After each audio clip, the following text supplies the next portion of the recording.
Marty J. How are you today? That's very musical. Well done. For a You like musician that, like do you? you, that's musical. From a Music. musician like you, eh? Exactly. Yeah, doing good, chap. Doing good. It has been such a nice day. It's very lovely, very sunny, very shiny where we both are. And I've got blackout blinds. Oh, thank God for that. Trap out the sun. That means I can actually see him. That is true. That is true. Is that thank God for that? I'm not sure. You do what you got to do. And I have got a pop shield now. So I know patrons, we did a Patreon exclusive video last week. They've seen the pop shield. Yes. Look at us. We're going up in the world. Look, you haven't got a cover on. I've got some actual professional equipment. Yep. Come on. We're rocking. Yeah. I'm basically going to source myself similar things that are necessary just to make that podcast experience that bit more authentic.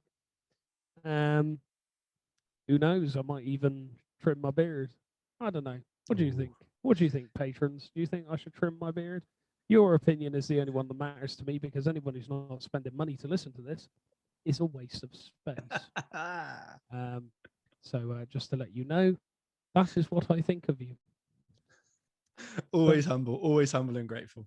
Oh God, stay humble. Stay humble. Hey, but we have got 2 new Patreons to thank. You know that, Mez. Naughty lads. Naughty. We've got Dan Murphy. Yes. Big up the bro. He's my Big bro. Up. Legend. Love him. Part of the John Murphy, Dan Murphy twin experience. Oh, legends. I love them. I love them both. It's kind of strange, and this is only really going to pertain to you, me, and the Murphy brothers, but I'm going to say it anyway.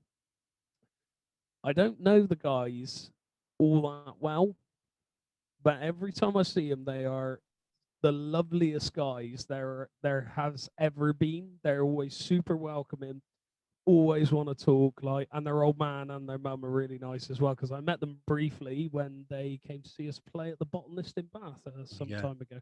Wonderful. But they're lovely people. Really, really big up the Murphys, class guys. And when this is all over, I think we should there'll be no silly gooses. We should all spend a bit of time together, have a couple of jars maybe. You know what I'm saying. You know what I'm saying. People know what you're on about. They know what I'm saying. It's great. It's great to see that. And he's been sending me a lot of 80s music, a lot of Peter Gabriel.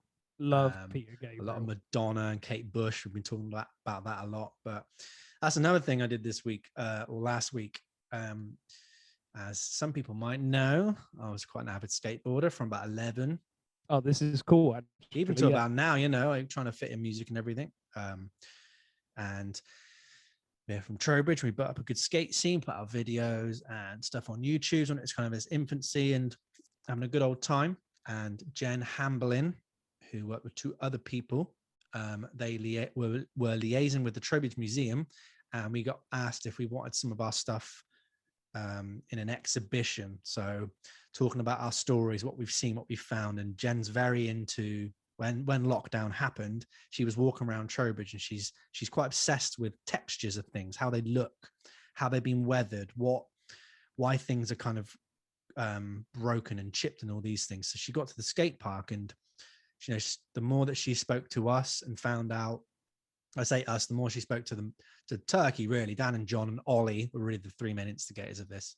I met her and chatted to her at the actual exhibition.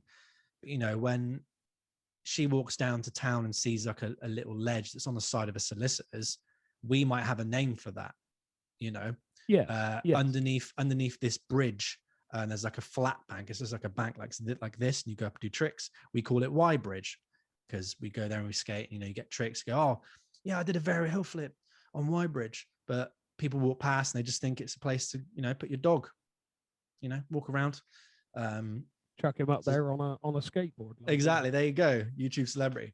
So she was obsessed with that, and she got really into the culture, and she was like, oh, actually, this is way more nuanced. So got to the exhibition, and it's also all about other things in Trowbridge too. So there's other people. There was this little girl who had found this big bit of steel, and it had all been weathered, and all the dust and the rust. It kind of looked really, really cool. But we got there, and there was a branch from the skate park and it had a shoe dangling in it. So for us, when we're at the skate park, and skateboarders, they know the horrible pain you have to go through, that you have to get shoes like once every month, and it sucks. But you just do it. So when they're ruined, you got holes in them, you tie up the laces, you chuck them up in the tree just to signify like they're done. This is kind of different for everything across the world. Sometimes it's like gang members killing people, and they chuck the I was shoes going up. to say, isn't that like a note to goodness me? Isn't that like a symbol for I heard it was something to do with territories as well. Yes. Gang territories, people who have been killed is another one. And I also heard, I don't know how true this is, this was more of an urban legend, urban myth than anything, I think, from amongst my sort of schoolmates. But there were some shoes caught up in a tree out the back of our school. And someone said, oh, that's basically if you're around here at 9 o'clock at night, and you're wearing an SBL uniform, which is where we went to, you're going to get beaten up. Because apparently, do you know, I can't remember the whole story. But what's more likely to be the case is some kids were out hanging out and just kind of chucked some shoes up there. I think that's more likely to be the story. But no, I want to interject and ask you, Marv. No, I don't, because you haven't got there yet. So I'm going to shut my mouth. Carry on, my boy. Carry Usually on. it's me doing the interjecting. It usually is. I'm getting very comfortable on this podcast, mate. Before you know it, you're going to be gone, old son. I'll tell you that. Better buck up your ideas. I'm only joking. But if you'd like to apply for the role of Marv, become a patron. That's true. You must be over 75 years old. Must be. Yeah. I can't be talking to no young'uns. Anyway, Marv, please continue with your tale. I will. So yes, like the intro of Fresh Prince of Bel-Air, it is not, especially around your parts. You know, you're born and raised in the playgrounds where you spent most of your days, in as the car park was where I spent most of my youth. Here he goes, smoking them old J's. Oh, never smoking them, Jason. Never smoking them J's. No. I mean, that was for the look. I don't light it. There you go. He knows. People know they know. Bit of Will Smith there for you and his nice clean rap. There you go. So, yeah, that branch was there, and that symbolizes a lot. My friend Rory McLean, he's a very, very excellent skateboarder. He wrote up a really good little piece that goes next to it. We've got like a little article, a video article coming out in this thing called I Dabble, which is just all about Trowbridge skate scene and kind of a good little mini doc. Because I was with Turkey, my friend Dan Murphy, call him Turkey, where we were going to try and do a big kind of documentary about it, and get it shown and stuff, because I really like doing stuff like that, filmmaking, and just it's awesome. But time constraints, just wanted to get it done and all these things. So John did a really good I Dabble edit, had all the good tricks on it and stuff. And there's a really nice big collage at the back of the museum with all of these nice little like close-up shots of certain places in Trowbridge and nice little tricks that everyone's done. I'm in there with long hair and I'm doing a backside flip over a trolley from like a kicker. It's pretty cool. My friend Ollie took that. It's on my Instagram, which is Afralune. So AFRALUNE. Even I've got to like think about it. He's got to think about the spelling. Even I've got to think about it. I think what we should do, I was thinking about this earlier. We should get something behind us, or like a little pop-up every now and again. If you would like to follow the 50 Ways podcast, please comment now. I think we should. We should just pay someone to do it and inject it in the middle. Literally, mate. It would be so much easier. What was I going to say? That's what I was going to say. So this what would you call it? This exhibition. That's the boy. That's the word I was looking for. Yeah. Only said about 4 times. So don't worry about it. Well, I don't listen when you speak, mate. I get bored. If anyone wants to apply for the role of James Merrett in their podcast, no one can replace me. No one. No, it sounds very cool. It sounds very interesting.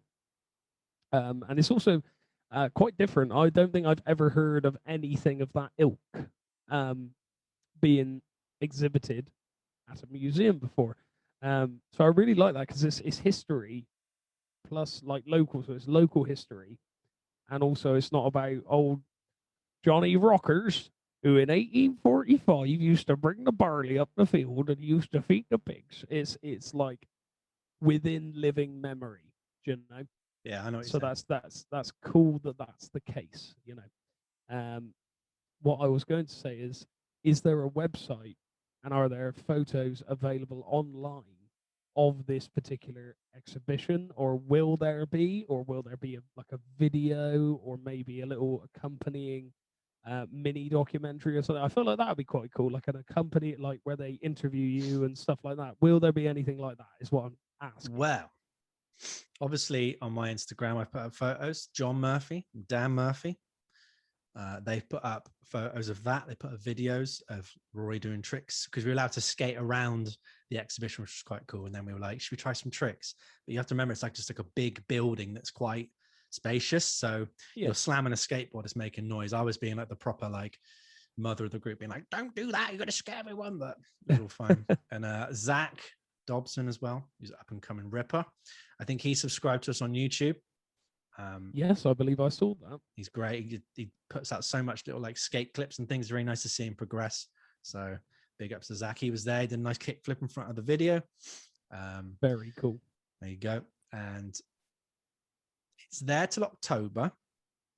The thing that Jen Hamblin is involved in is called Illuminate the Overlooked. I think if you put that into Instagram, it's there. So it'll probably be part of that. Obviously, Trowbridge Museum are working with it too. I know that it's kind of ever expanding. So they're going to get more stories of people's time with Trowbridge, or maybe more interviews with us, and just kind of build up more things, change stuff in the exhibition. So maybe the documentary would be a great thing to do to add on to it. I think so, mate. Yeah, definitely. Yeah. And also big up to Stowe, Stoe. He's a very good graffiti artist. He does a lot of the artwork at the skate park, and he kind of dotted around. And that was nice to see him get like a good like bit of recognition. Yeah, because everyone's probably seen his tags, you know, but like the artwork he does is really, really cool. And even that culture, graffiti culture, which I'm not very well versed in, but because I'm a skateboarder, I guess I'm ingrained in that whole scene of it. It's a part of it. Yeah, not looking at the whole scene, Jenny. That's not looking at the whole pie, Mez. So yes, it's very cool. It's very cool, and it makes you feel like, well, what's good is that I can look back at. I mean, I started skating in 2001, 2002. Again, the Murphys they have such a good knowledge of like every little detail. But basically, nearly 20 years of skating, it's nice to actually go. This is what I can actually show people and show it in a productive way, and in a positive way. Yeah. That's very cool. Very, very cool. In fact, I have a little proposal for you, Marty. Oh, this is nice. I think what we should do, I want to come and see this exhibition because it sounds very, very cool. It sounds very interesting. And when I was growing up, I got in with a couple of the local lads who live near me. And I bought a BMX, and I was getting confident going over like little crappy little ramps and stuff. I was never any good at it, but I was getting confident. And then one day, I got a lot of speed up to go over a really small ramp. And for some reason, I lifted up and then went back down like really, really hard. Yeah. And I lost control of the front wheel, and I put my right leg down, and it twisted wrong, and I ended up pulling a ligament in my knee. And that completely ruined all of the confidence for me, even to this day now. Like I can ride bicycles and stuff, but my balance is terrible. My coordination's actually quite good. It's not too bad, but that whole incident. So when I met you and you were like, yeah, I do a bit of skating, like, I dabble, yeah, oh, big time. It was really cool to actually know someone who could do tricks that I hadn't seen before. You know what I mean? Yeah. And obviously coming from, I don't want to say the same culture, but a similar sort of like culture, isn't it? BMXing and skateboarding. There were a couple of like correlations there. They're very, very intertwined. Very intertwined. And when I was 2005 to 2012, let's say, it would depend on, like with the shoe thing, right? where it would symbolize different things. You go to different areas and different skate parks and different kind of crews or factions, and they'd be like, we hate the BMXers. We hate them. You know, we're skateboarders. We hate them.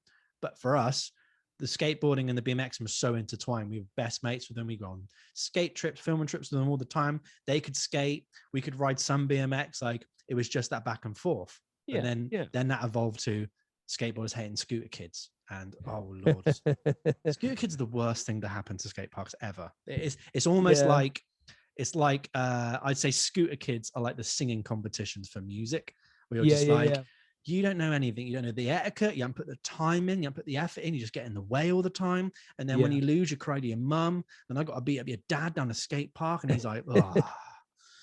His name's John. He's 55. Hates the wife. Hates the missus. Hates the kids. Loves a bit of traffic warden camera, police action lights camera on a Sunday night before he's got to get up and tarmac the roads on the A3487. You have painted the most detailed picture there. I think we can't beat that. We can't beat that. I've got to do it, mate. Can't beat that. So yeah, the exhibition's great. It's on to October. I'll definitely pick you up and we'll go down. We should do that. I think it'd be great to see. And many thanks to Jen Hamblin, the other two people that I'm sorry I can't remember their names, but from Illuminate the Overlooked and all Trowbridge musicians. Trowbridge Museum. Awesome. You should know them, mate. You should know their names. I remember their names. I just can't remember them. And their card details. Remember that, Mez? I remembered their names. I can't remember them. That is my quote. That was good. That was good. That I enjoyed that. No, I even think, and I'm going to ask our Patreons' opinions here. Well, let's interject just quickly, because our newest Patreon, Henry Wheeler. Now, gotta love Henry Wheeler. Went to uni with him. He's in the same guitar course as us. I think he's the same age as me, so that was quite nice to have someone the same age as me. He's not that old, mate. Shut up. Okay, half the age as me. He's not that old either. Give him some credit. Bloody hell, world enders.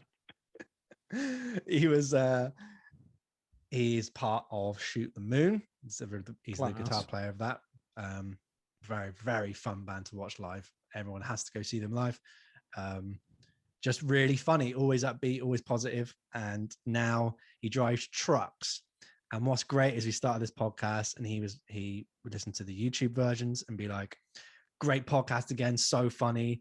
Like he'd always give us feedback. He'd DM us and give us like, this was great. And give us albums to like chuck in for like, this could be a good debut to listen to, or this could this or this.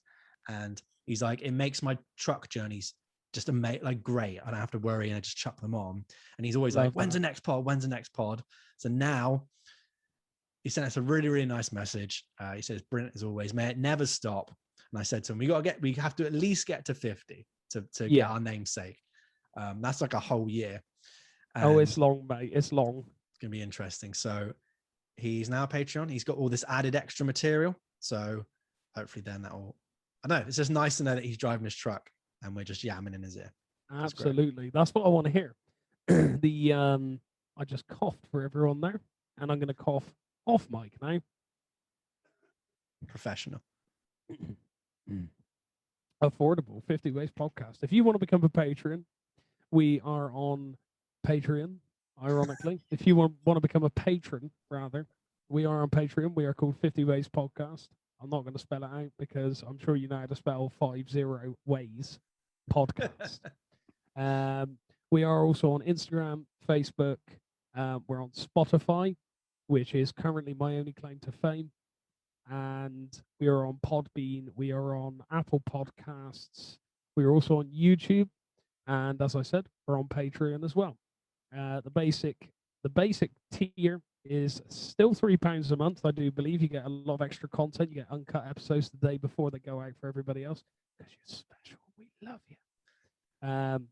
So yeah, if you'd like to join Henry Wheeler and the Murphys in, just appreciators of the finest content out there available, become one now. Stop what you're doing. Put down that plate of food. Put down that Xbox controller. Put down that musical instrument. Become a Patreon. I'm glad that I'm not the only one that actually has trouble with that. Yeah. So that's really put me at ease there. what are we talking about today, me old cock and doodle doo? Today. Is gonna be the day that Marv's gonna giggle. He loves that. Look at him, bless his little cockers. Oh, you've got me. You've got me. It's I've been a done it while, now. friends. It's been a while. Yeah, We are going to do non-musician albums. So we're it's a doing com- yours then, are we today? Hey, well, Hey. it is what it is. Yeah.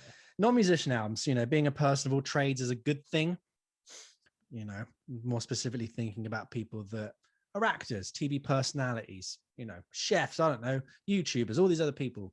And then they venture into doing music. A lot of these people are entrepreneurs. A lot of these people do a lot of different things, having many strings to your bow. And, when we're already known for something else, it'd be quite hard for other people to see it, see you going, why are you in this? Why are you in this business? That's strange. You kind of belong over there. It's so easy to have that narrow mind of thinking of, well, I know you from this, so stay like this. Even though I only know your public persona.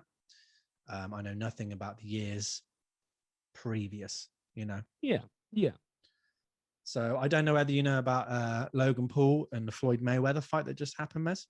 I have heard that somebody I follow on Instagram was basically like, it was so terrible that even though I pirated it, I felt like I was robbed.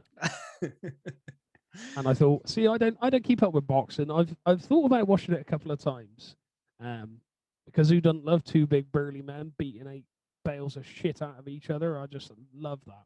However, when it's stuff that's like staged or I don't know, big events, they're obviously big events. Like, was it McGregor versus Mayweather? Is that right? And obviously McGregor's UFC. He's not a boxer. But I remember talking to our former bandmates, Matt and Rob, about this, and I was like, why is this such a big deal then? And they explained it to me, and then they further explained that it doesn't really matter who wins and who loses, because at the rate, the size of this fight, they're both coming out of it with millions anyway. And that's kind of when I maybe checked out a little bit. I was kind of like, okay, it's not that I don't appreciate it. I used to love wrestling as a kid, as we've spoken about, and the whole purpose of that has got very little to do with actually besting your opponent. Most of it is scripted. Obviously, not all of it. Some things do happen, but I don't know. It's lost its sparkle somewhat. Even in the 90s was probably what peak prime, like great stuff. But yeah, so I am aware that it took place, and I am aware that a lot of people aren't happy about the way it went. No, I think it was 16 quid to watch it on pay-per-view. Again, I'm going to kind of assume here, I think it was like an exhibition match. Bearing in mind that Logan Paul, for anyone who doesn't know, is a YouTuber, and Floyd Mayweather is a professional boxer. Yeah. So I don't know what kind of got into Logan Paul, being like, okay, I'm gonna become a boxer and just do all this. I think he had a fight before. I can't remember who it was with. I'm pretty sure it might have been like a non-boxer as well. I'm actually not too sure, but from what I can think, this is his second fight. So he's gone with Floyd Mayweather. It's painfully obvious. They're on opposite ends of their like prominence and ability in boxing. Yeah. Even Sky Sports knew this because I was listening to a Bill Burr podcast and he mentioned this, and I went, "Oh, okay." Typed into YouTube. The full fight is already on the YouTube on the Sky Sports channel about a day or two afterwards, and everyone's like, "I'm so glad I got a good night's sleep and woke up to this." You can tell it's bad that Sky Sports are like, "This was terrible," because they've already put it up there. It's just 40 minutes of them basically hugging and putting in jabs, and it was so boring. That's what I heard. So I mean, what convinced Logan Paul to suddenly start boxing? Why was this? Just because he's a very famous YouTuber, money, fame, success, exposure, that's what it kind of offers you. Just because you can ring people and ask them, can I do this, doesn't mean I'm going to go do deathmatch wrestling in Japan or Formula One racing. There's a bit more craft. I think there are some things that I remember. I think Stuart Ryan said, one of our guitar teachers at BIM, we were talking about certain guitar styles. He's like, you really need to be kind of lived and breathed it and been Yeah, there yeah. and kind of grown up with all these things. Not that it's impossible, but, those things really, really do help with the overall scheme of it. Of course. And all I could think when you said about that is, Logan, can I stay off YouTube and go and fight Floyd Mayweather in a boxing ring? Yes, you can, Logan. What do you think, Mez, qualifies someone to be a musician or artist, or whatever name you want to call it? It's hard to define, and I'll open with that. It's hard to define. Um, I think you should define yourself in any way you want. I think there comes a time where you have to be realistic about things. For example, if we were still in the function band that we are currently in and we still weren't making any money, that's the point where you've got to be real with yourself and go, maybe this isn't working out as much as I wanted it to. So, I mean, I think it's good to define yourself. It's good to be real with yourself. The last I checked, the dictionary definition of professional musician is one that practices music as a profession. So you're earning money from being a musician. But obviously, that's a point of contention because we both worked with people in the past who are what we call not professional. And that does not mean they are not earning money from music. That means, despite earning money from music, they are not practicing the way they play it, the way they do this, the way they present themselves in a manner to which a professional musician should. Yeah, I think it's different levels, it's different degrees. I think it's, as I said, important to define yourself. It's important to compare yourself to no one. It's fun to do that, but it becomes less fun when you start pulling names out of the hat, like Paul McCartney, like the Beatles, because then it's like, by the time they were all my age, they had a lot of the old spundooly because they were very successful, and I'm not.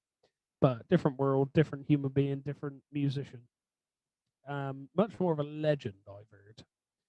Won't touch heroin. Yeah, won't touch heroin though. Sorry, John Lennon. Not for me, son. I like having a bit of the old junk in the trunk. You know what I mean? The big old booty. And you'll never see a chubby smackhead. So, no, I think it. I think it entirely depends on your definition. Of course, it does. I think, obviously, different people's views as well. So, for example, I have met people before in the past who only recognized me actually being employed when I started to teach guitar online. Despite the fact I earned so much more from weddings, and I was earning so much more from weddings at that point, they were still kind of like, heard you got a proper job now then, James? I'm just kind of like, so me paying my bills isn't a proper job, but I don't get offended by stuff like that because it tends to be people from a different generation. It tends to be people who were brought up in a different world, and for them, music is a nice, that's a nice thing to have on in the background, isn't it? But it's not as real as it is for me and you. So I think you could define a professional musician as to what you'd like to. However, I also think it is important to keep grounded and be aware of your surroundings because you could play one wedding, earn £100 ago. I'm a pro musician, yes. And it's like, well, you did a great job and props because we've all been there. We've all done that first gig and earned that first bit of money that is actually money. It's not £5. You know what I mean? It's not a crate of beers. But just be aware that so for example, currently I'm a professional cleaner. You're a professional loader, I think is your job title, isn't it? I unload trucks right now.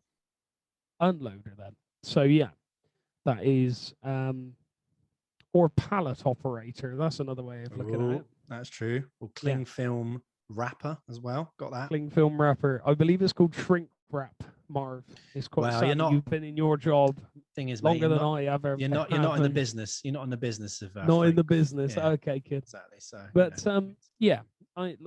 that's kind of my thoughts on that. Hopefully I didn't tangent too much and hopefully I didn't lose with everyone with that, but then I expect this will get cut. So, hello, future Marv. Please leave all this in for the patrons because they'll enjoy it.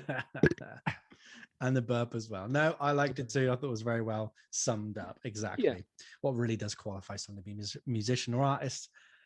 It's kind of hard to define, isn't it? Really, I think it fluctuates. It is. And then if I was to ask you this, I'll ask you one more before I get into my pick. Unless you want to go first.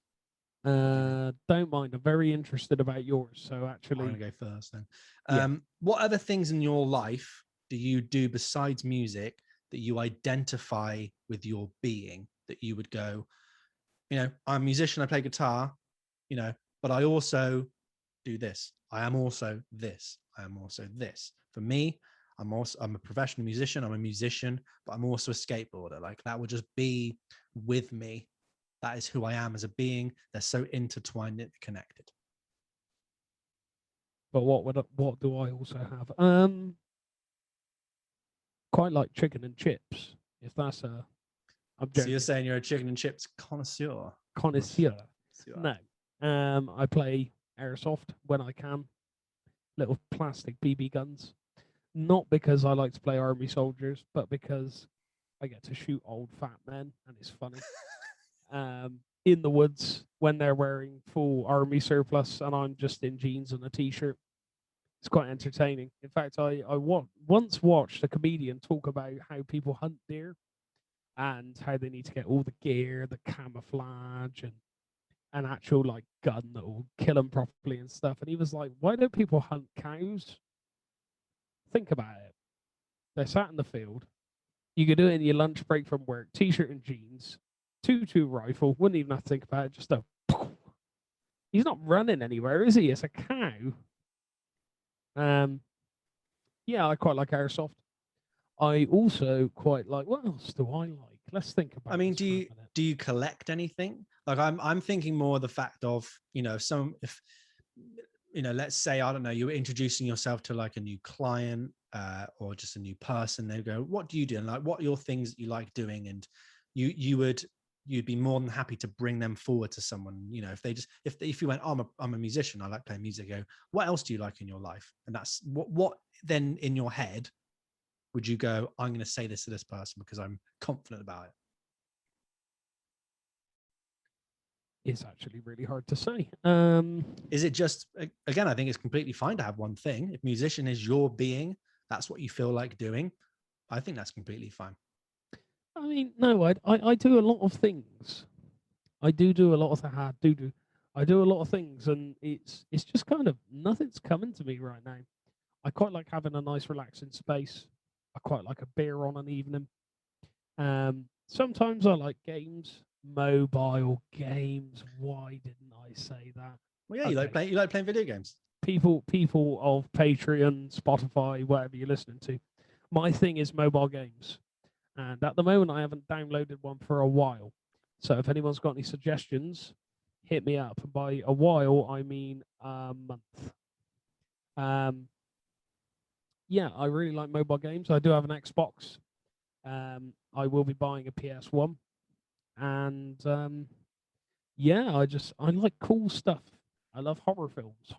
In fact, I'm sure you can see we do have. There you go. So you say you're a bit of a movie buff? No, not a movie buff. I just enjoy old horror movies, really. I think that's good as well. I think that's a good thing to say. Yeah. Absolutement. Absolutely. Yes. Okay. So we're going to get into this. Also, shout out to our longtime patron, Jack Sharp. He broke his wrist the other day. Did he really? Yeah, he was skating Warmley Skate Park and he broke his wrist, a broken compression fracture or something. But he reckons about a month to 6 weeks recovery time. So rest up, kid. Enjoy this podcast. Hope it heals up. And Merrett will give you a big sloppy kiss when he next sees you. I will sign your cast, Jack Sharp, in blood. Oh, that's taken a dark turn. Yes, it has. Yeah, I hope you get well soon, buddy. Didn't know about that. Thanks for telling me. Well, he loves me more than you, so I don't blame him.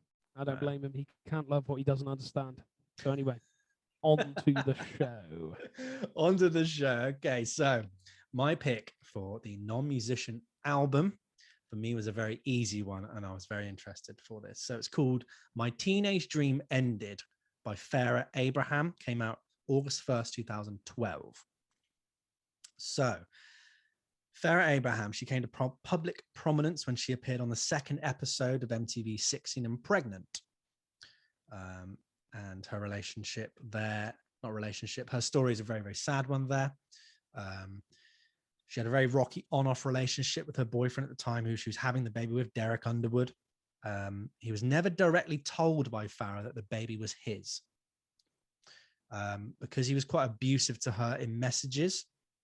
I think, again, I couldn't find the episode to watch. I find little clips, but I think she did this to kind of not tell him because he was being so abusive. So he never directly got told by her, this is your baby. And then her mother was also very, very bad towards her. So her mother didn't want her to have the kid, wanted to, to have to get rid of it. I don't know if it was the same argument, but her mother ended up strangling her. I don't know if this is while pregnant. I'm pretty sure this is while pregnant. So, physical abuse there from your mum, not great. And then 2 months before her baby Sophia was born, Derek Underwood dies in a car crash, and he's only 18. So this is all being filmed as well for MTV. So that's all the other added strain. Now, they didn't include Derek's death in the show, and she has the baby. She goes on to do Teen Mum as well, which is like a spin-off series. I think I watched the first episode of Teen Mum 2 the other day, and again, it's just a classic, to me, trash TV that you can just watch on a lazy Sunday. It's just weird to think this is real life. This is people's real life struggles, and people do this. I know people that have had babies at a young age, and it's, that stuff is hard. Even thinking about it, even if you're a single mum, how the hell do you even go to the toilet or have a shower when you've got a little infant there?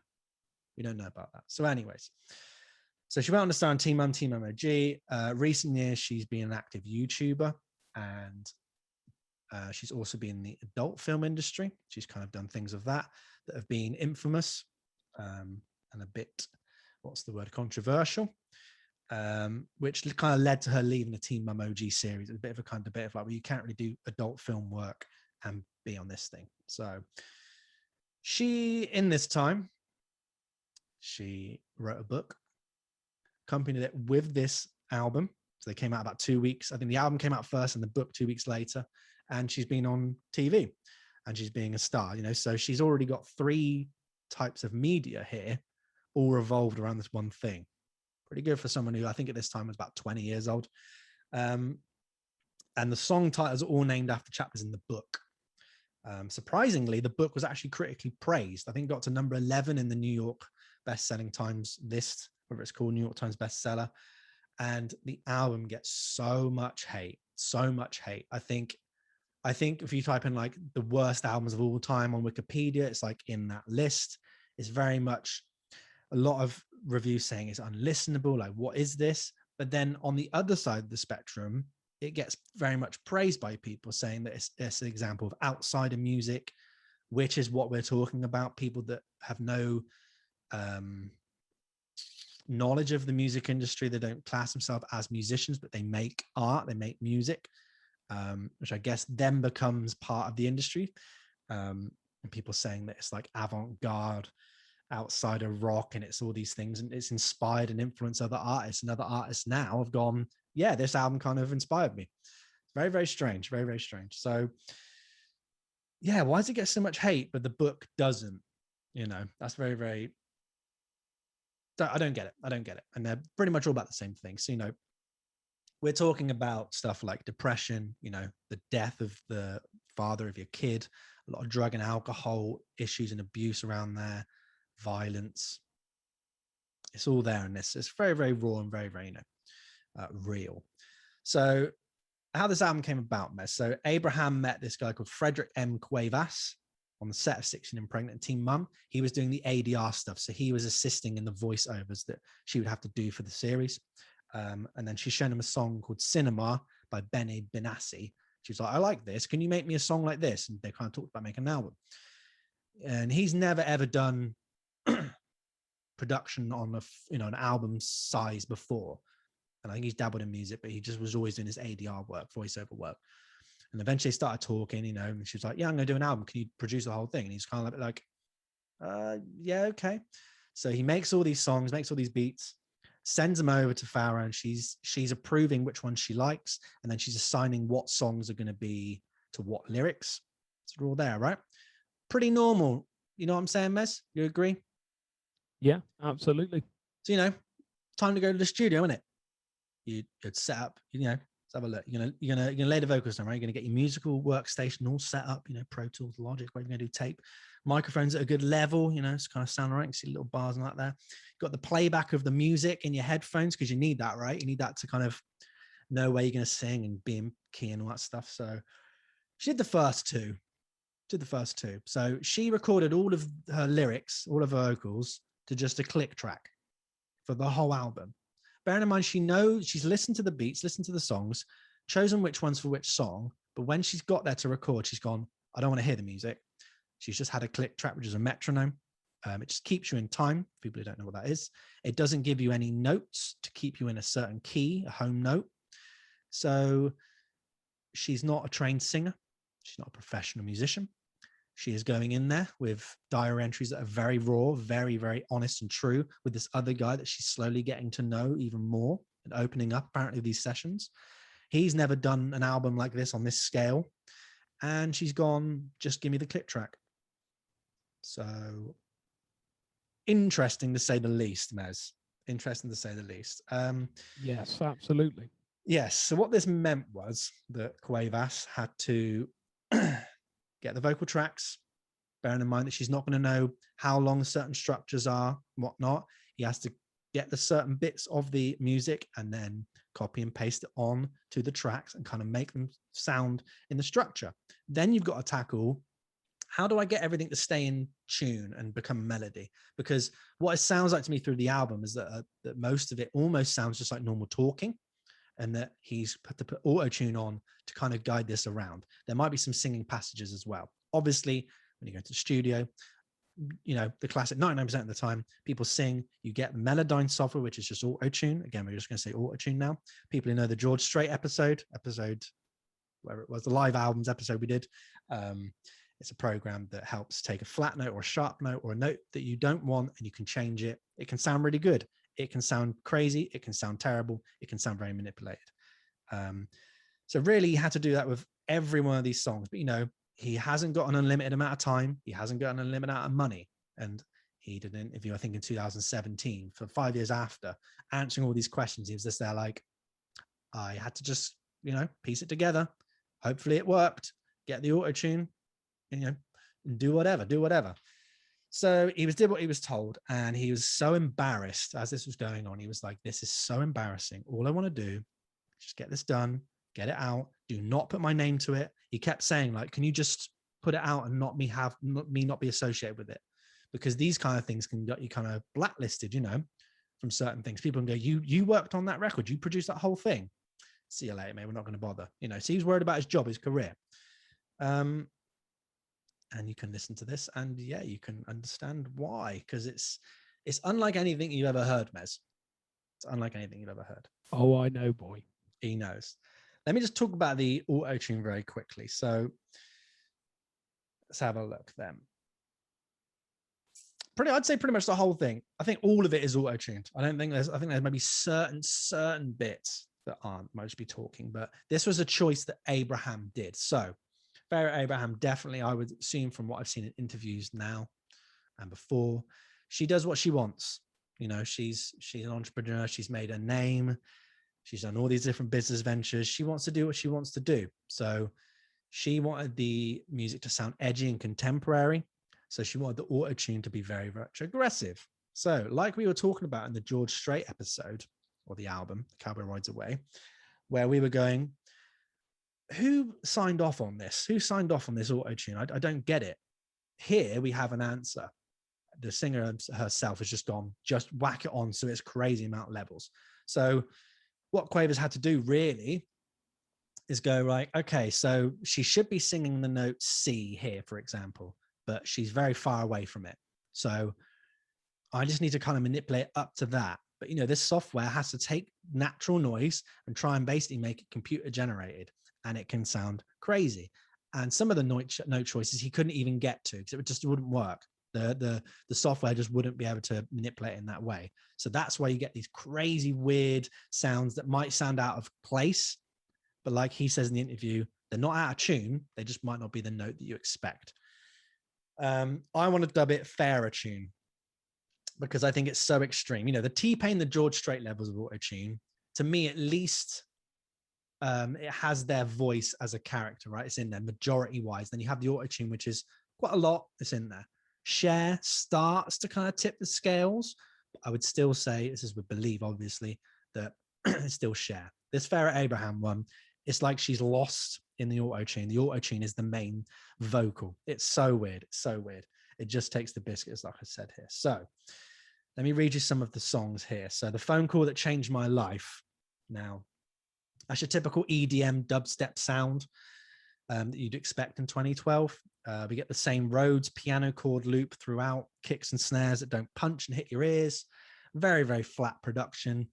But I do like that it doesn't end on the home chord. I think that's quite refreshing. It kind of leaves you in a kind of unresolved thing. And that's the problem with all the music as well, is it's very flat. It's very lifeless. There's nothing to write home about. At times there's like distorted, the bass guitar that comes in on a certain song, which I will talk about, starts distorting the whole song, the whole mix. And it's just awful. It's just awful. It shouldn't happen. That's usually something that it sounds like, someone who's just started getting into production or beats or music making does all these mistakes, because there's so many different levels that you try to learn and you get experience with things. But, it's just weird. After Prom, you got to love that slightly detuned synth that was kind of all around pop music in about 2009 to 2014.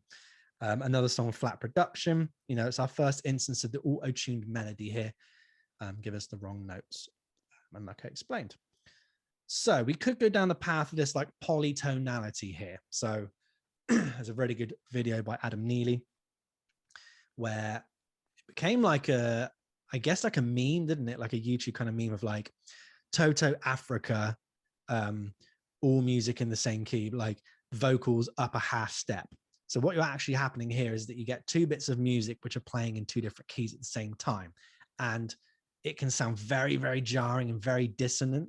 But then there can be some like nice passages where it really works. And you get these things like outside notes or extensions, like, more jazzier kind of notes or whatever you want to say, more refined, sophisticated.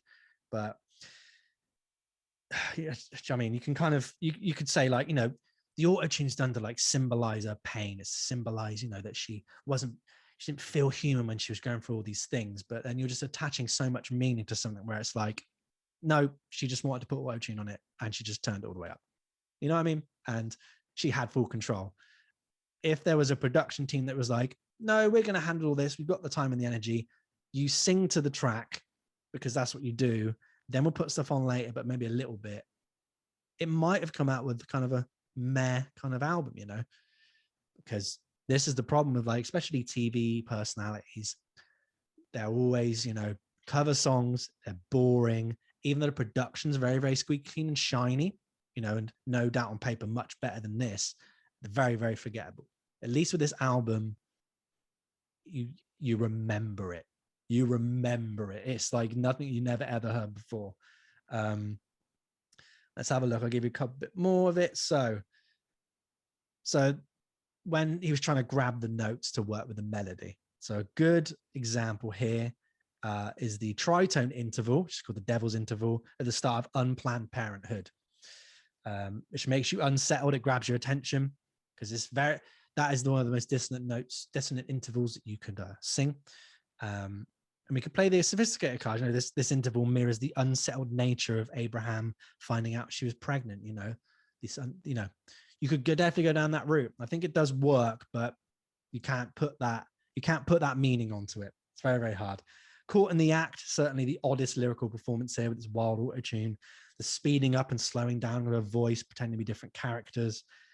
Is essentially her getting caught having sex at her parents' house. We're talking about a 16, 17-year-old girl who's reading from her diaries. So that's pretty much all you're getting. The song doesn't resolve. It ends like an interlude, which is very jarring. It doesn't get off the ground. Without This Ring is the poppiest sound to it. This is the one with the distorted bass, which distorts the whole song. Very, very criminal there. It's very early Paramore, Avril Lavigne, Kelly Clarkson vibe to it, especially with its kind of more real instruments to it. And I was getting a lot of like a Paramore vibe throughout it all, but yeah, it's just strange. It kind of reminds you of certain things and it doesn't remind you of things. Liar, liar. So you stood there, your pants on fire. That is the line there. Philosophical. We get a harmony, and the guitar line, the intro, the guitar riff is very complimentary, but it doesn't develop at all and it loses its charm. We also get things like weird edits where you can hear the loop has started again or it's changed. There's one song where I think it was that one actually, Without This Ring, where you can hear the two different kind of musical bits stitched together. It just screams like amateurish. It screams amateurish. But there are two good songs on here. So Searching for Closure, great intro, good piano line with the drums mimicking a heartbeat. The lyrics deal with not knowing how to deal with, her boyfriend's death. I Love You, We're Finally at Peace. I think that's like a nice kind of thing. This song really hits the nail on the head for the emotionally charged themes behind this album. It feels sincere, mature. It shows focus and care put into the track, and the music and the lyrics share the same emotion. So I remember this track that Cuevas said to her, like, you got all this dubstep and new music, but you're really talking about kind of really, really dark things and really emotional things. So let me write one that's a bit more of a ballad. And this is where his input worked, which does make you think if he had more of an input, and maybe if he cared at the time, maybe would have come up with a better product. But then we wouldn't be sat here talking about it now. And On My Own, so this is my favorite one. It sounds like mid-tempo Aphex Twin songs like Finger Bib or Alberto Balsam. That comparison alone should give this album some hipster credibility. And, this album does have some hipster credibility. Some reviewers say it's outside of music, and they make comparisons to like the story of Britney Spears, what she was going through in her middle period of shaving her head, having a meltdown. It's clear to see that Abraham's had some significant trauma during this time, getting pregnant at 16 and your mum strangling you and the father of your baby dying and it all being on camera and being in the media and the spotlight. You don't even know where to start. Your brain must be everywhere. And then having a baby to care for. So for her to come out of it and make a book that accompanies this album, and she goes on TV and she's making business ventures and has made something beautiful and she made a living and a career out of this thing, I think should really be appreciated and really be respected from her. Before I get on to my kind of next points, Mez, I mean, did you listen to the album? Did you kind of got any thoughts? You got any overriding things of it? So I didn't listen to all of this album. I listened to 6 tracks, and not in the order I should have. It was only halfway through that I realized that my Spotify was on shuffle. And I was like, oh, okay. But 6 tracks nonetheless. I listened to The Phone Call That Changed My Life, Liar, Liar, The Sunshine State, Searching for Closure, Without This Ring, and Unplanned Parenthood. When I listened to it, I was tired. And I was doing something else. But I really feel like there is a dark quality to this album. There is a dark undertone. Something's going on, and it was triggering like a bit of a response in my head. Like, I'm not traumatized by it, but there was something in it that I was like, this is not what I expected at all. To me, the album cover does not reflect what the album sounds like at all. Even to I had this kind of weird thing where I was like, the song titles don't reflect how dark the quality of these songs have. But because they're titled in such a way that it's like stuff that you would hear of happening, that kind of lends to the darkness of it as well. Because it can be seen as amateurish, because you can hear quite clearly this person's not a singer. She's not a musician. The producer doesn't have all of the cutlery for the picnic. I don't know. There's a weird mix going on here, and it's dark. I genuinely believe this is a dark album. Um, she'd agree with me because obviously all of these songs are about life experiences she's had, and all of them not very good. But yeah, I mean, what more can I say than that? It just there is a dark quality to it, and it's almost like horror film vibe in a way. It's like bit, No, the only juxtaposition I agree. I agree. Go on, carry on. Sorry. yeah, the only juxtaposition I can find is the album cover with the songs, because I mean, looking at it, it's obviously her with her daughter, isn't it? Yes, yes. Yeah, yeah. And you've got pink writing. They're both smiling. Um, it looks a little bit Microsoft Painty actually, but Very much so. yeah, but it's not reflecting what that album sounds like to me at all. Um, which is why we are going to have to come up with the question: is she a musical genius, or was that by complete accident? Well, if you delve into that question, because that then goes into the Adorno theory, which obviously we can only hear in one kind of way. The Adorno theory basically is that, you know, you could swap out Farrah Abraham for anybody else and they'd be considered a genius. The same like Adele, you could swap them out for anybody else. It's a bit more nuanced than that. But, you know, what is genius, and can geniuses make happy accidents to make these kind of things? We know that, you know, if we just stick to music, that we've definitely played things where we've gone, oh, that was wrong. But wait a minute, that works. We're meant to be doing this set of formula for going to getting this specific sound, but oh, actually, I dropped my amp down the stairs, and actually sounds really good. The Kinks, you know, getting the kind of distorted sound they had, slashing the speaker cone, and it sounds really good. And you're like, that's not what you're meant to do. So I think, yeah, Mez, it sounds like a lot of this album is by accident. I think the things of, she wanted to make an album. Okay, fair enough. She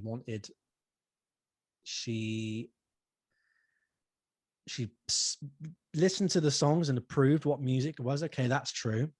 She didn't want to listen to them while she was recording them. Okay, but she didn't know what sort of sound that would have made. She's not like aware of that, going like, okay, this is going to mean that my voice is out of key, and that means I have to like grid it to the computer and mix it around, so I'm gonna have to do these sets of things. She doesn't have like the next step of her plans when she's doing things.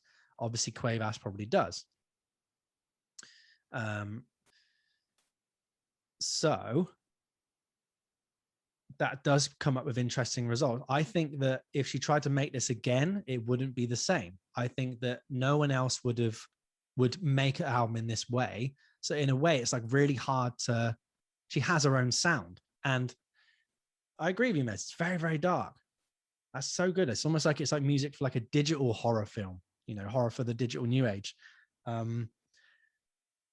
And then if you look at the album cover, so yeah, it's very Microsoft Wordy. It's very low grade, low whatever, low quality. But really think about it. She's smiling. Her daughter's smiling. My teenage dream ended. Think about being her daughter and you're growing up and your mum's titled her book and her album, which is about you.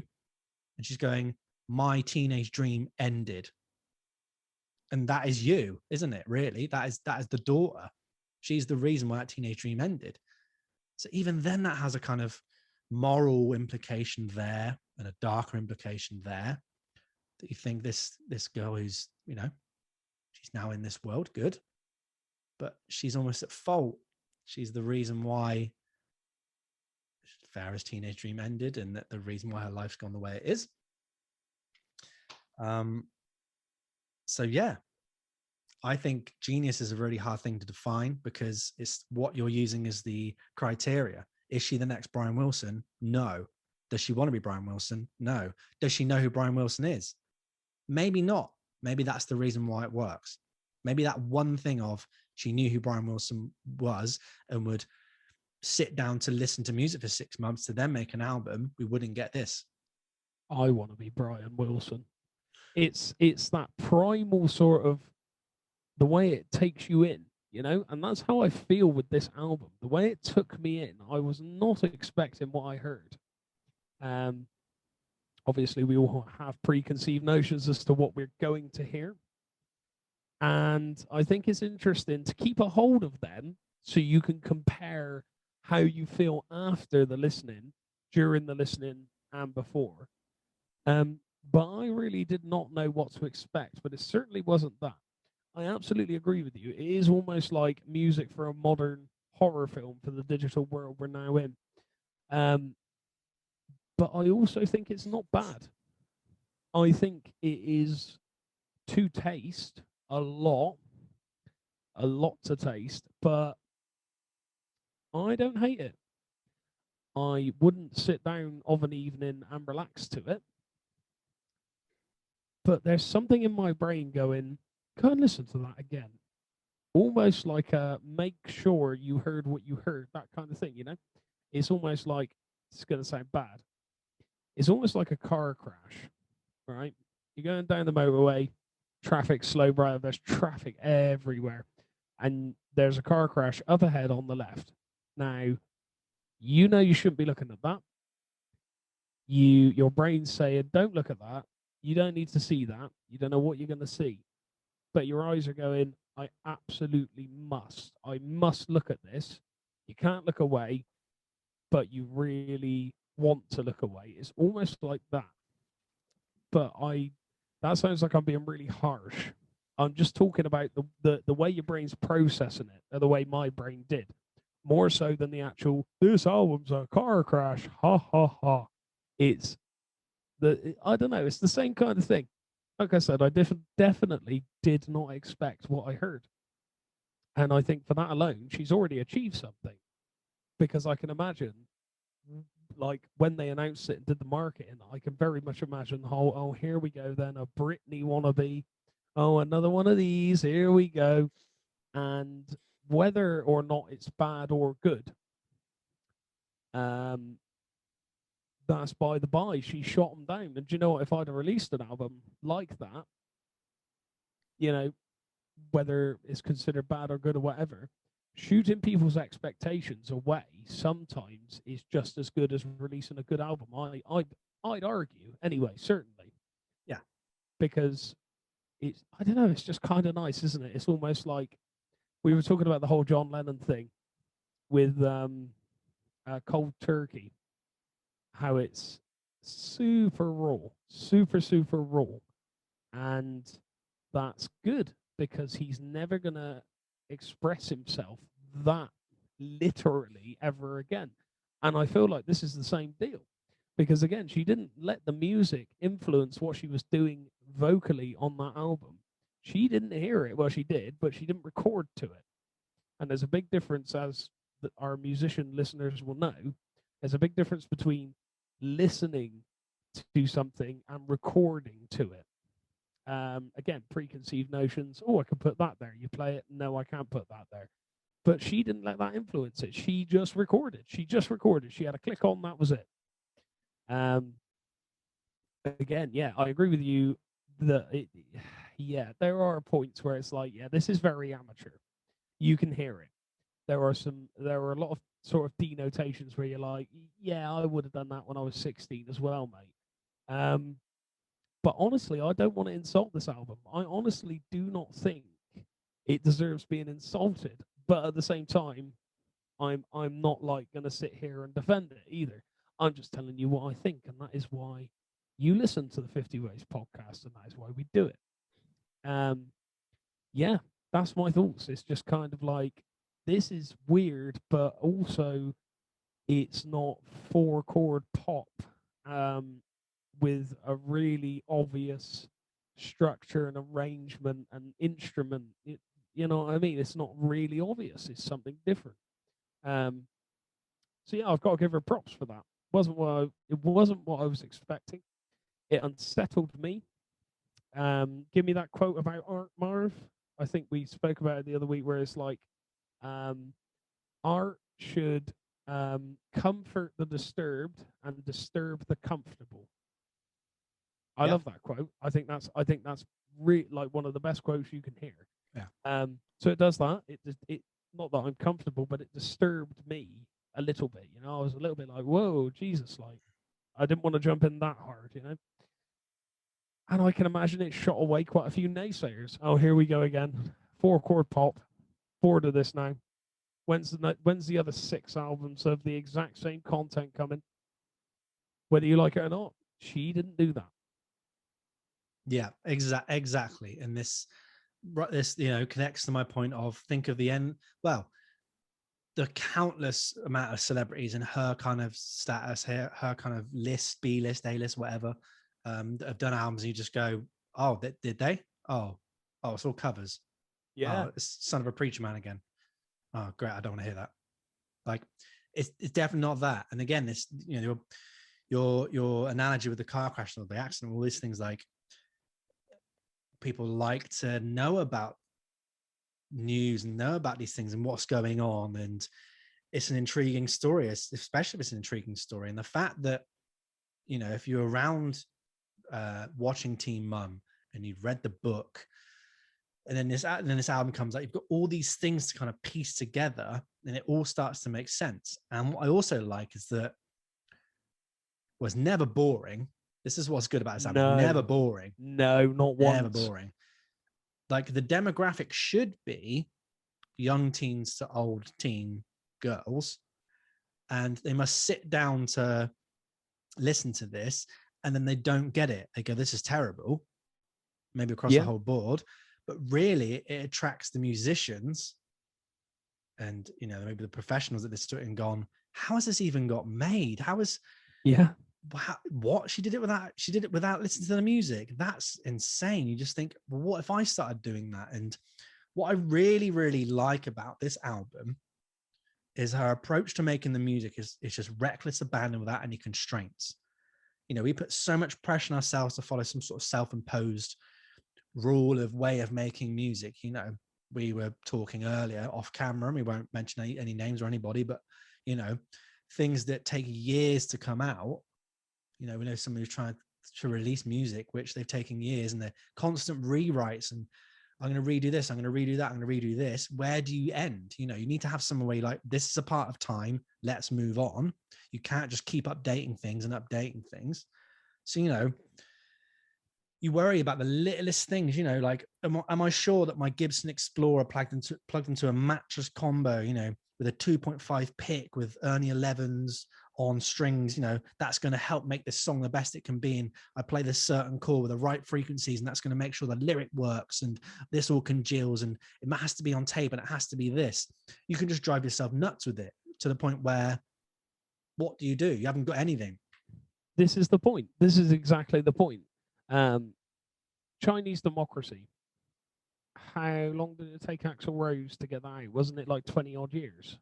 I think it was something like 96 to 2013. 15, let's say about 15, 16 years. So a long time. And it was known, like, this album's coming. And I don't hate the album. That's another episode altogether. I don't hate it. However, it's never going to live up to the hype. Never. It never can. And this is something else that so many people make the same mistake with. Everything needs to be perfect. Everything needs to be shiny. Everything needs to be this. Then just do it on computer. Get samples, trigger stuff. Because if that's what you want, as you just put, Marv, you're gonna drive yourself mad doing it. And at that point, if I was in her position and somebody went, oh, well, this is rubbish, and it was like another musician, I don't know, it would, to my mind, it would be like, at least I got people talking, at least I released something, and it like, as you said, it inspired people. A lot of people are arguing it to be like some sort of avant-garde masterpiece now. That to me is just as important as feeling success. Instead of why is she trying to make music, she's not a musician, really kind of turns into like, look what this person made. You have to hear it, as I've never heard an album like this in my life. And that's what we're doing. It's just, it sticks out so much. And even though I might not remember the songs note for note or word for word, just the whole fact of that album, I just remember. I'm like, that is mad, that is crazy. And she's moved on from the whole Teen Mum stuff. Do you know what I mean? Like, she's become more than that. That's the point. You don't necessarily remember the context, but you remember the experience. Exactly. So why can we look at someone like Donald Glover, who's a recent example of someone who doesn't put themselves into one category? He writes for TV and film. He acts in them. He performs comedies. He's a successful musician. He's won Grammys. His second album, Because the Internet, came with a 72-page screenplay and a short film that was meant to be used together. Not too far removed from Vera Abraham's 16 and Pregnant and the autobiographical book. But all these things were successful, and they certified him, in his ventures. So in my mind, I don't need to analyze. I don't need to look into them. They're successful. They're there. Oh, look, he's great. Redbone, all these things. Cool. Good. And you could argue that it's better because it sold more, because it's made him a musician. Maybe he was a musician beforehand, before all of this. Then he just got into different things, and he's good at all of those. So why not do that? Whereas someone like Farrah Abraham, I think could just, her objective in life was just to be famous and not for one specific thing. If her teenage dream ended, quite literally, if that's what she's saying, perhaps you want to be an entrepreneur in many ventures and just focus on the one that took off and garnered the most money for it to fund a lifestyle. So now that she's, she did, I think she did a song called Blowing in 2015. There's a really awkward lip sync video of her performing at a club, but she's her own, her is her brand. That is her job. That's her profession. And now she's some sort of TV socialite YouTuber. And it's okay, fair enough. You can't knock that. You really can't knock that. No. People just want to earn a living and do what they want to do. And I mean, as long as she's not hurting anyone, I think she got arrested for assault and a couple of other things. But I don't put that as a mark on her at all. She just dipped into music, did that for a bit at that time in her life. See you later. Much like, I'll get to that point in a minute, actually, remind me, but she's profited from her struggles. That's a positive thing. Music was just one of those things available to her, and the album is honest and true. This is what always attracts me to music. It's real life. You can correlate those facts, and it has emotion and feeling to it. And it's even if it's in a really weird way of showing that emotion and feeling, through auto-tune and the music that sometimes is just so contrasting, that is so attractive to me to go listen to that. And I want to listen to it again, because it's not shocking because I'm now this is really offensive to my ears or whatnot. It does make you just want to kind of get into it more, and then for it suddenly to click, Definitely.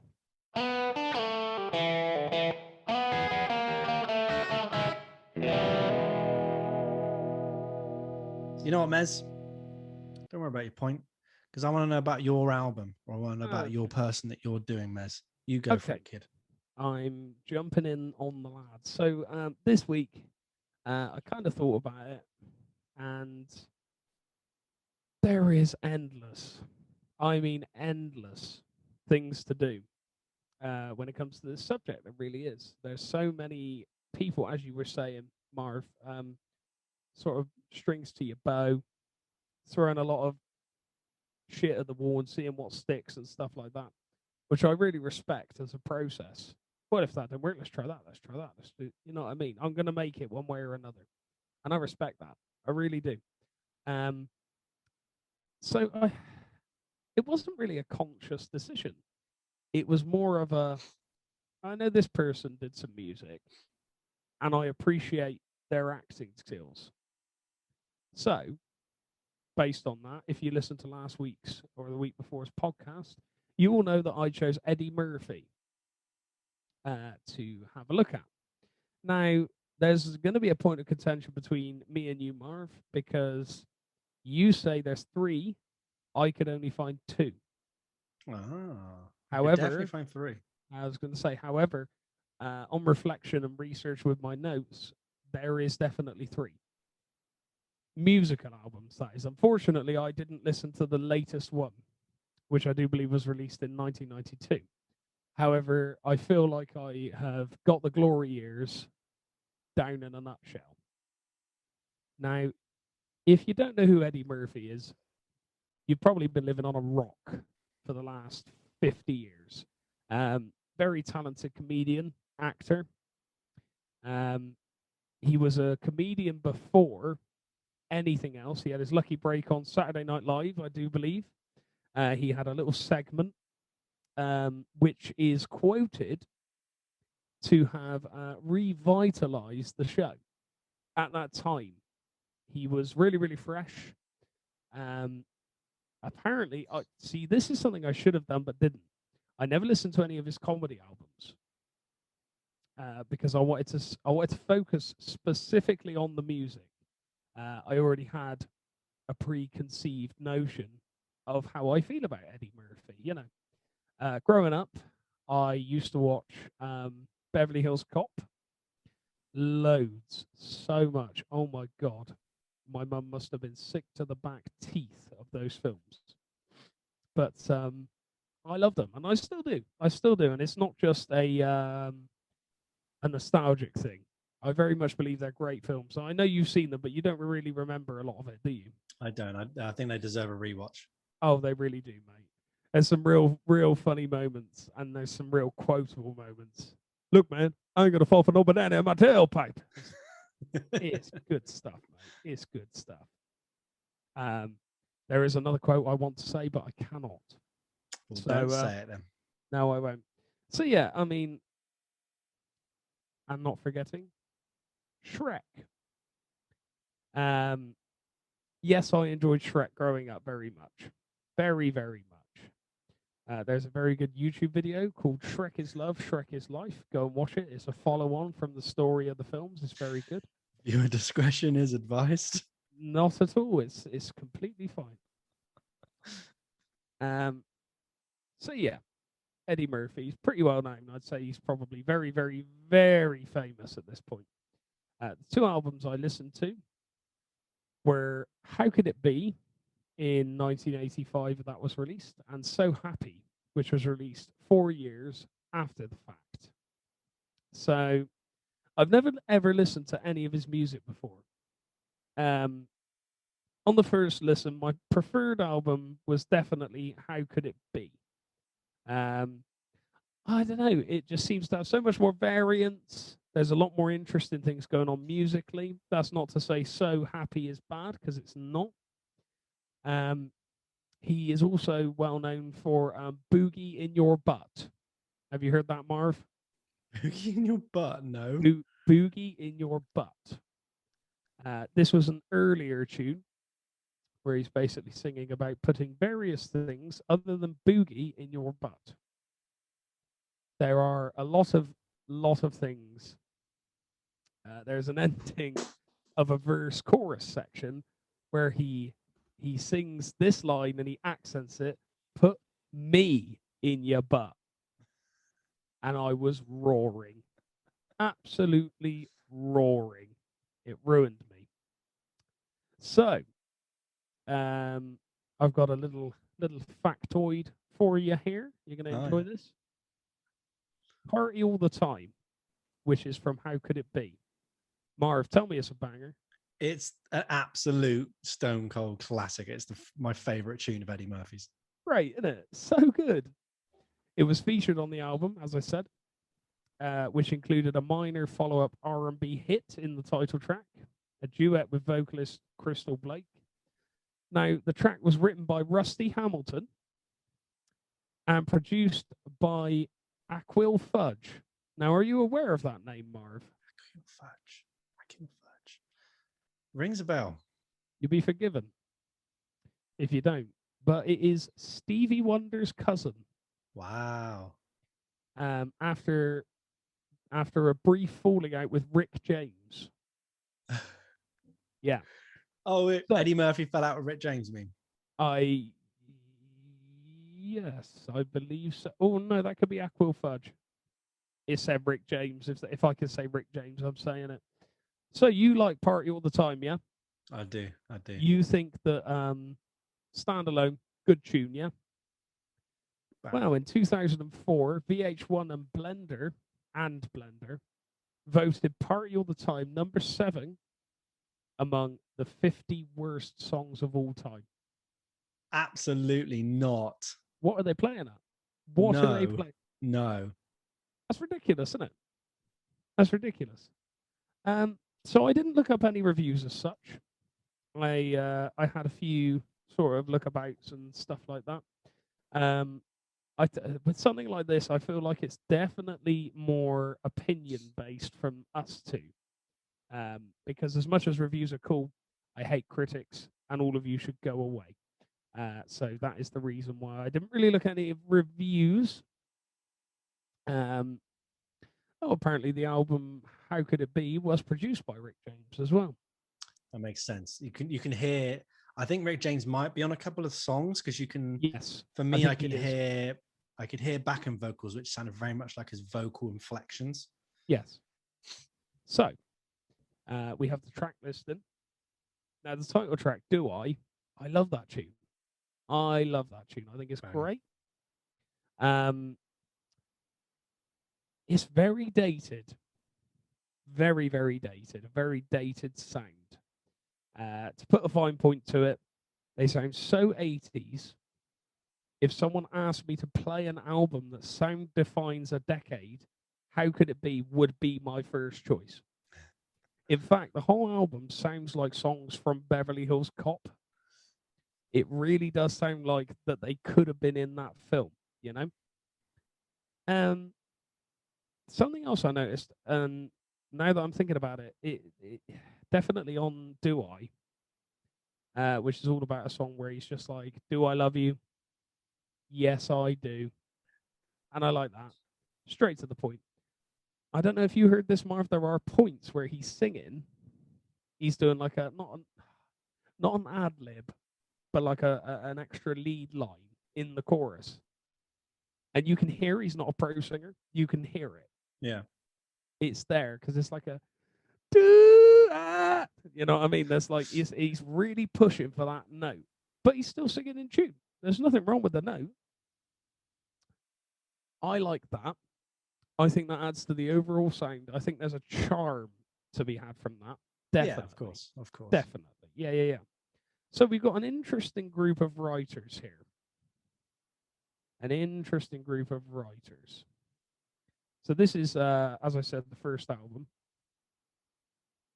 And let me just sort this out.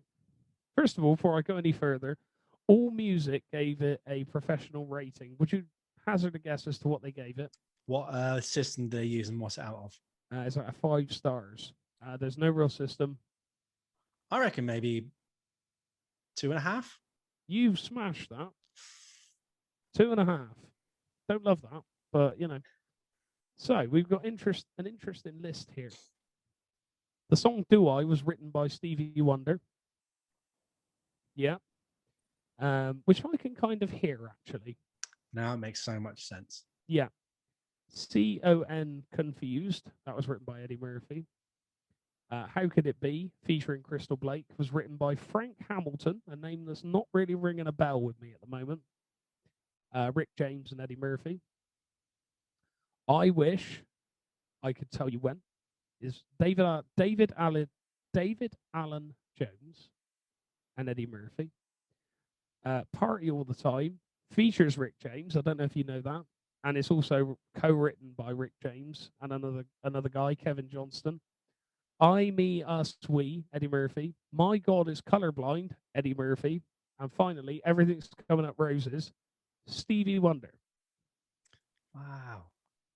So he's not done a whole lot of writing on this, but this is something that confuses me, right?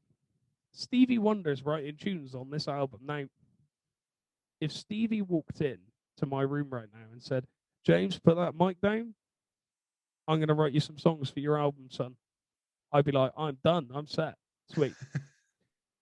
Yeah, this album's getting terrible reviews. Like, I don't understand. Because it's a comedian trying to do music. Yeah, that's got to be what it is, hasn't it? And there is a lot of personnel on this album, like to the point where I am not going to read them all out because we'll be here all day. Oh, Stevie Wonder also plays harmonica, as if that's a shock to anyone. The peak position it charted was 26 on US Billboard Top Current and US Billboard 200, 26 on both. US Billboard Top R&B and Hip Hop albums, it peaked at 17. So, I mean, it's not doing amazingly. It's not like the best album of all time, but it's doing all right. Like, he must have made some money from it. It went gold in the US, sold 500,000 units. So again, it's not a mega seller, but like he definitely saw some money from that. Absolutely. Yeah, I think I actually only told you to listen to How Could It Be, didn't I? Well, I listened to How Could It Be and the Happy one. Oh, So Happy, yeah. So Happy, yeah. I listened to both of those. Which again, I think we've already sort of pre-agreed that it's got some bangers on it. I don't think it's as good as How Could It Be, personally. Well, me personally, yeah. But I still think it's good. I still think it's worth a listen, definitely. 4 years after, so that's a long gap. He's made an album of music, put it out, sold a bit, and gone, yeah, another in 4 years. So his second studio album. He's on Columbia, by the way, at this point. Wow, big. Produced by Larry Blackmon and Nile Rodgers. Yeah, a dream team. Big names. It was not a critical or a commercial success, but it still managed to reach number 70 on the Billboard 200 and number 22 on the top R&B and hip hop albums. So it's still, like, obviously the Billboard 270 I feel like is quite low, but it's still being listened to. It's still being bought. Still in the chart, yeah. Yeah, exactly. 22 top R&B and hip hop albums. That's making money. I'm telling you now. You got 2 singles on there. Put Your Mouth on Me, which we both already agreed, banger. And that made it to number 2 on the hot R&B hip hop singles and tracks. Until the Money's Gone made it to number 75.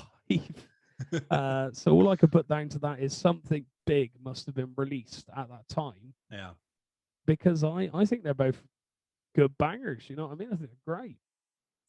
So we have some of the same personnel with Nile Rodgers, of course. We've still got David Alan Jones.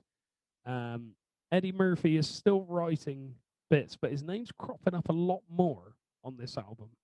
But it's definitely more sort of co-writing credits, more so than anything else. But does that mean, seeing as the first album he released, he wrote 2 or 3 songs on his own, does that mean that when Eddie Murphy writes on his own, he writes better? Or does that simply mean that these songs maybe there was a marketing issue, maybe something huge came out? Because that's something else we should factor in. What else was released around this time? Which I think you already do. I think that's a detail I should add in, really. But that's what that says to me about that. Where is it? Put Your Mouth on Me made it to number 2. Till the Money's Gone made it to 75. I think the most likely thing there is something huge was released around that time and just went poof and knocked it off the top spot immediately. Honestly, I couldn't find a huge amount about this album. There are way more producers on this album, like way more producers. You've got Walter Afanasieff, David Alan Jones, Carmen Rizzo, Eddie Murphy, Nile Rodgers, Narada Michael Walden. You know what I mean? Already there's more people in the studio with Eddie Murphy, and I've not even got to engineers, assistant and second engineers, mixing, executive producers. You know what I mean? And I'm not going to because that's long. Randy Jackson plays bass on it. Amazing. We also have, I did see another name. Where was the other name? Where is it? Where is it? Where is it? Noel Rogers performed backing vocals on it as well, which is quite interesting, actually. I wasn't aware he was a singing guy, but there you go. Mm. I can't find it, so I think I was kidding myself there.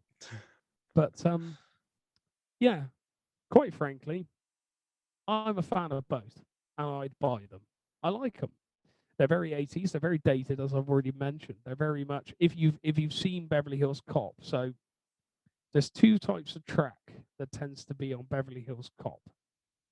You've got the 80s rock track, like The Heat Is On, Marv. The heat is on. That's kind of the Kenny Loggins rock, I like to call it, because it sounds like Kenny Loggins. That sort of deal. And then we've got the like real synthy, big drum sound, really compressed, that like pop sound, but it's still great. Yeah, I feel like all of the songs could be put in that thing of really crisp, really well produced pop, and they're easy to listen to. And like I said, there are points. There's a few unusual chord changes in there that catches the attention. Like nothing like super jazzy, but there's stuff in there where I'm like, oh wow, I wouldn't have expected that. I would have expected it to be really straight, really sort of consumer friendly. So in actual fact, in my opinion, I think um, again, I think Eddie did himself a service because it's not just straight middle of the road bubblegum poppy nonsense. There is some interesting things going on in these songs. And if I was in his position, I would be happy to take a knock in sales if it meant that it wasn't just like, oh, it's that guy from Beverly Hills Cop. And he's just there going, buy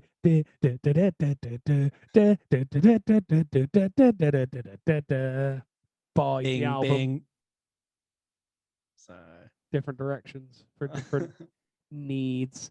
Did you have any comments on the songs as you were listening to them, Marv? I want to hear what you got to say, kiddo.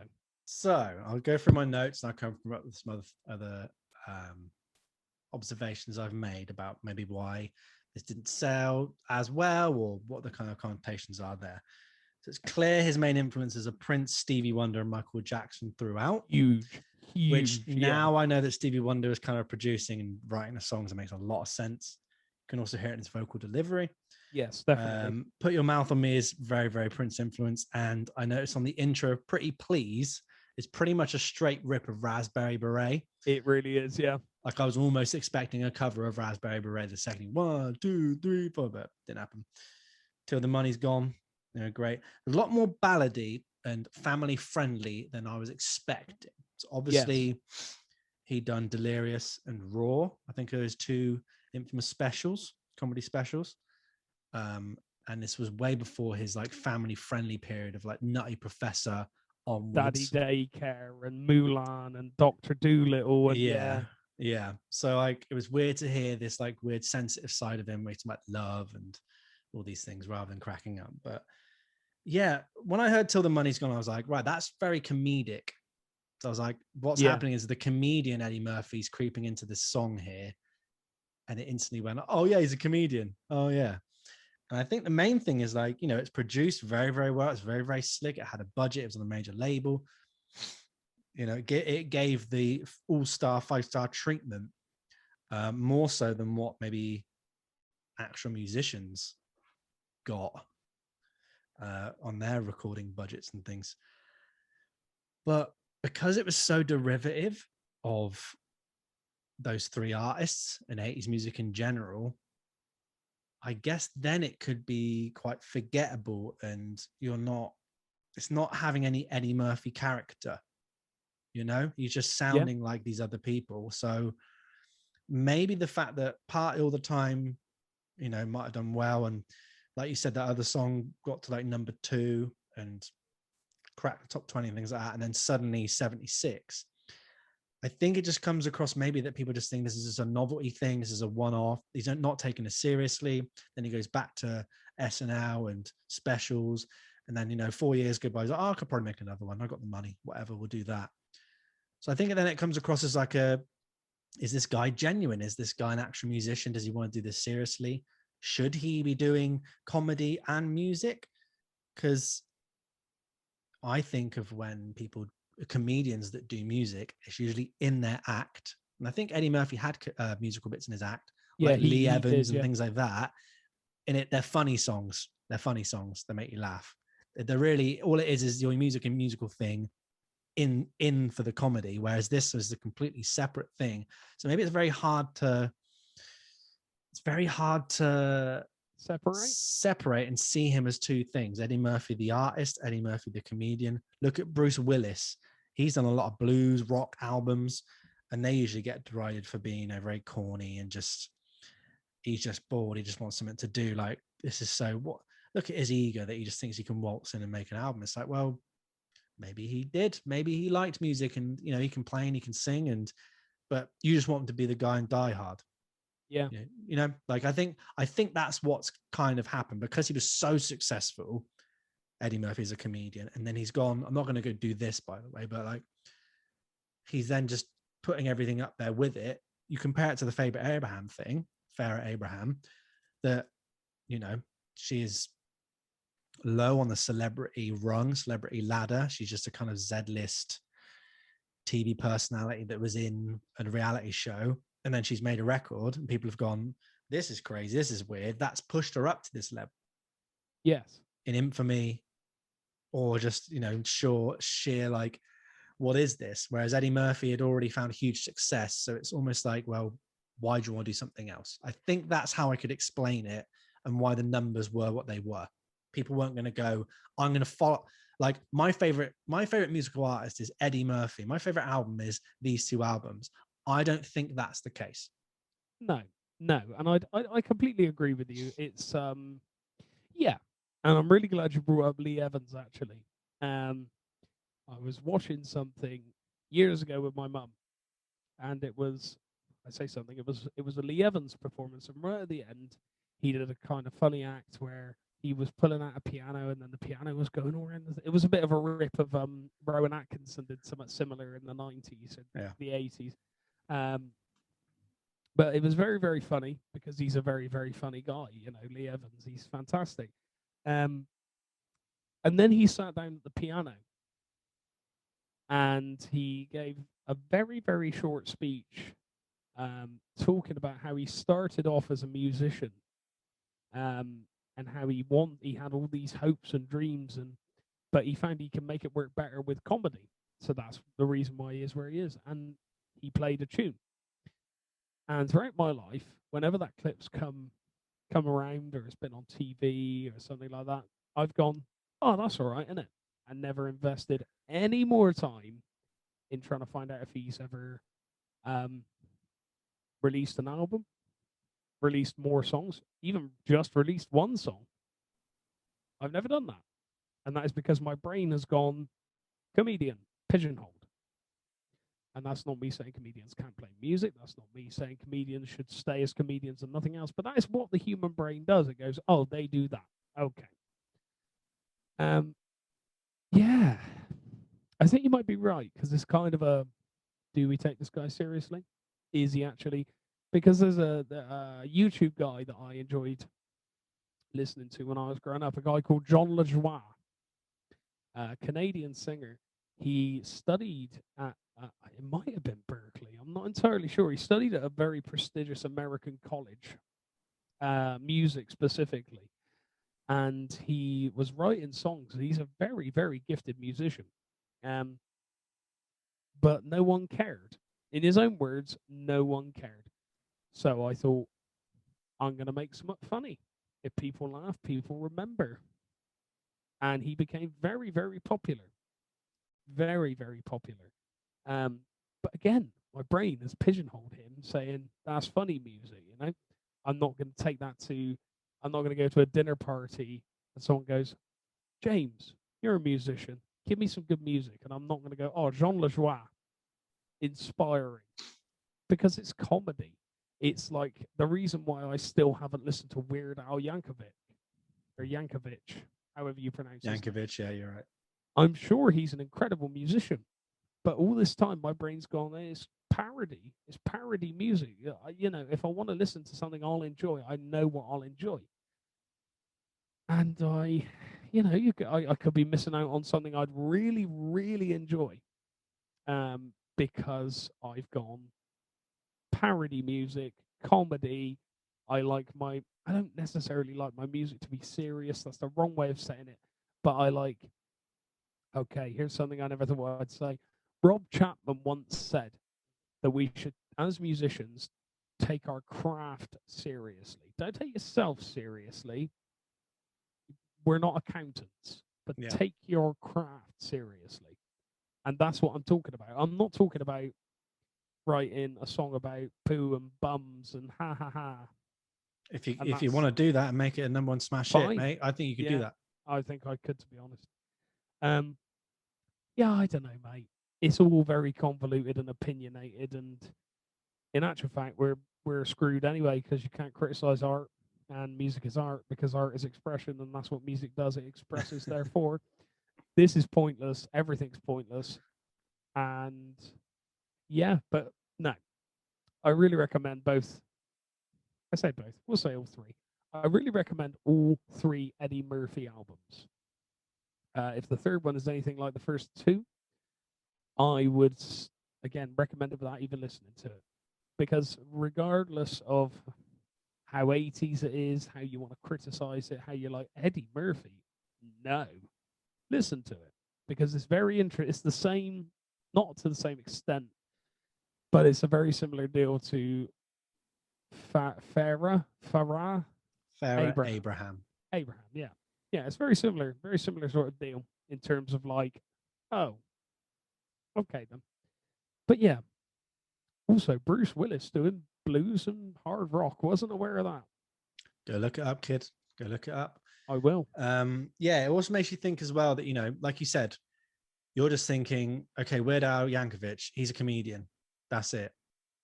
You just think he's a comedian. So you think then the music, you think him doing musical stuff then, I mean, that is his thing, but you see it as less. You see it as lesser. He's not that because he's such a good comedian. It also then makes you think about this Eddie Murphy thing, that what if he just wrote for other artists and then he didn't put it out as himself? Would it get more respect because people would go, hey, is this new person I never heard of? That's great. And then you hear Eddie Murphy wrote that. I think he would have got maybe public perception. Maybe for me, I would respect that more. I'd be there like, that's more of an impressive feat. I can't believe that Eddie Murphy did that. But then look at the album. I can't believe Stevie Wonder produced and wrote songs for that. That then impresses me. So just kind of, I think again, we've got this and we've just shown it, like, it's the JD from Scrubs, it's the Rachel from Friends effect, it's the Paul Ritter from Friday Night Dinner effect. You just, wherever you see the person in, you're just seeing that's the guy from Beverly Hills Cop singing about love and women and things. And it kind of takes you away from what you're actually trying to listen to. Especially when I'd say the Eddie Murphy stuff is a lot more generic and of its time than Farrah Abraham's. That, yes, okay, the dubstep influence of 2012 and those kind of songs of that era. Yeah. And it was, some songs sounded dated for that time, but then I would say it transcends those kind of times. It keeps going, it keeps becoming relevant, and because it's his own thing and it's weird, amalgamated way of how it happened. You know, like, yes. And the fact that she wasn't as famous as Eddie Murphy. So you could almost even equate to the fact of however famous you are versus the new thing you're going to do, that really does tip the scales. So it's like your thing of throwing shit at the wall and see what sticks. Do that as early as you can into whatever careers you're trying to do, then see what sticks, then just go for that and keep everything as a hobby. I have no idea. But yeah, you know, if I was a pro skateboarder tomorrow, that was a thing I wanted to do. Would I still do music? Who knows? Because it's almost like a different life. Honestly, it's a different life, isn't it? Like, this is what I was trying to say. So if you suddenly become a pro airsoft player, like, right, we're going to go around the world. It sounds silly, but like, there probably is a market for it. You're going to go around the world. There is. You're going to compete. You're winning 10 grand contests, 20 grand here, but you still love playing music. How do you balance the two? This is the thing maybe you might want to be more known as being a musician, but then this thing is getting you famous and successful. People know who you are from that. But you're like, but I did the guitar music stuff first. People are going, what's a guy playing airsoft doing with, playing music? So that's another question. We'll end on that one then. So what happened if you suddenly now next week became a famous airsoft player, but you want to release music still? How would you kind of handle those two things? Would you lean into the airsoft thing, or would you kind of still try and live your life now as it is and just go, well, this is something that's making me money at the time? I think I definitely lean into the airsoft stuff, because that doesn't mean I can't play music anymore. That just means some more of my time and resources are going to be put into playing airsoft. And it's that whole thing, isn't it? Where you get like a super good musician who will play with a really well-known artist. They'll get reputation and they'll get well-known. And then here's my album. I think that's kind of what I gun for. That sort of, pardon the pun, that sort of thing, Yeah, I'm world famous airsoft. Here's my music. This is what I like to do, and it then would become a hobby because I'd be making money from being this big professional airsoft gunner. So yeah, that's what I do. I think I keep it up. But the time needed to earn stupendous amounts of money and receive amazing guns, that would be spent absolutely. And how would you feel if you did release an album? So the album you're working on now, let's say in between the time of you releasing it, you'd become a famous airsoft player. You release this album, but then people are going, this is awful because you're an airsoft player. I don't want to hear this because you're an airsoft player. How would you navigate around that? How would that make you feel? Quite honestly, until I'm there, I can't tell you.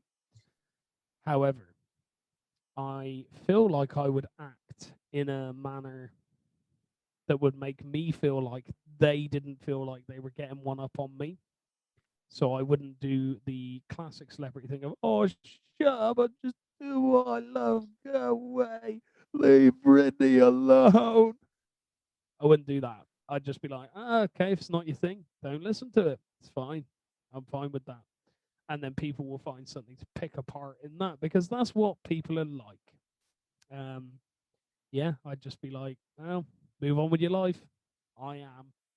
So, oh, look, another free airsoft gun. How much was that? £6,000. I'll have that. Thank you very much. What's that? Another check in the post. 20,000. Yeah, go on. Should we do another album? Yeah. I think the bottom line, Marv, is yes, I wouldn't know unless I was in that situation. But also, who cares? I'm a rich airsoft player, baby.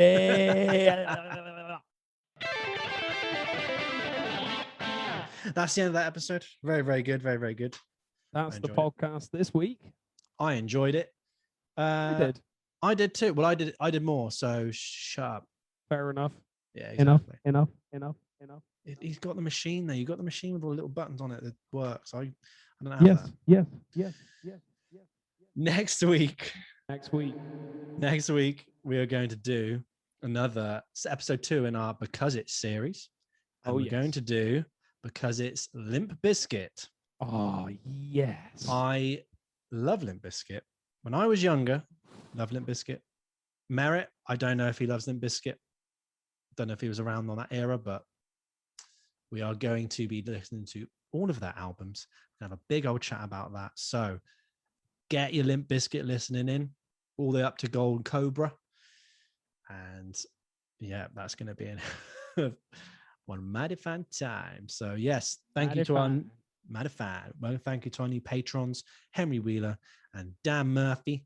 Thank you to all of our remaining patrons doing a fine job, commenting, telling us what's what, enjoying the episodes, loving the new Patreon exclusive videos. We've also got we did one about vinyls, and one of our patrons, O'Sheen, has done his own video about his vinyl collection, so that's going to be up soon.